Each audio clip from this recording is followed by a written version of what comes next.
to a new poll. According to a Gallup poll, roughly 20% of Americans smoke marijuana. And new research shows that people who smoke marijuana daily have a higher risk of getting head and neck cancer by about 5%. As laws change, so did the number of people who smoke marijuana. Take a look right here. There are currently 24 states that have legalized recreational use. You see them right here behind me in green. See it right there? The blue states allow medical marijuana, and the red states show where marijuana is still illegal. Joining us now to dive into this brand new research is board-certified internal medicine doctor Frank Contessa.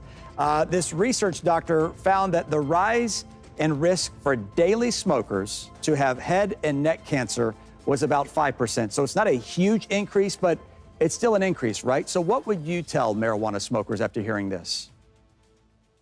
Well, it's great to be with you, Chris. Thank you. And I think we're going to start seeing more and more information here as the marijuana use becomes more and more widespread as these laws are changing. So interestingly, the study didn't differentiate the method of marijuana usage, whether it was smoked or consumed as an edible.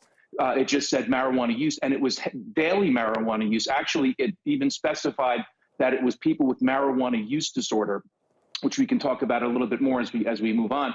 But I would tell people that there's sort of analogies to alcohol here, where it's probably going to be a moderation is key sort of a thing, where, you know, a glass of wine with dinner is okay or probably okay, whereas, you know, having 4 to 5 drinks and getting drunk every night is not okay. So I think there's going to be a message of moderation that should go out to people, that you can't just do this all the time. Right. Marijuana has been legalized for medicinal purposes, as we've pointed out. But if it's potentially causing harm, should that be reconsidered? Well, not necessarily. You know, if you can look at most drugs, you know, if you read the package insert that comes with most medications, you probably wouldn't want to take it, even if you read something like Advil. And I think there are some legitimate medical uses. It works better than a lot of pharmaceuticals for, you know, several different conditions. So I don't know that we should avoid it for medical use. As a matter of fact, I think we should lean more towards an edible way of consuming it rather than smoking it. This is really not surprising, because when you smoke marijuana, you have to hold it in your lungs. You're exposed to the smoke for longer than even with cigarette smoking. So I think if as we use more and more medicinal marijuana, we should probably aim more towards consuming it orally rather than smoking it. So the research also talks about people dealing with cannabis use disorder. You highlighted that's being kind of more of a risk. What is a cannabis use disorder, and how do you know if you have it? It's typically what you would describe as somebody who's an addict. So the behavior would be actively seeking when it's affecting your life in a negative way.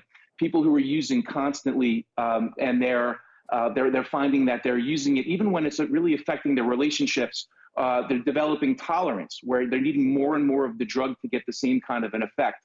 That's the sort of pattern that you see. And it's the same thing that you would see with any addict. So that's that use disorder. It's not somebody who can use it casually. It's the difference between somebody who can have 1 drink with dinner and somebody who has to get drunk every time that they drink. We also know that marijuana is being rescheduled, which of course we would think would lead to more testing. Is that needed? The rescheduling, so the FDA is reevaluating the classification. Marijuana was always considered in the same class as something like heroin or cocaine with no legitimate uses, and now the federal government is reassessing that. And as far as testing, you know, to what end? You know, I mean, there's not an easy way to find somebody who's driving drunk, because there's no breathalyzer test for it. So that's going to be the interesting thing, is how law enforcement approaches this, you know, from a operating automobile point of view. Dr. Contessa, thank you for your insight tonight.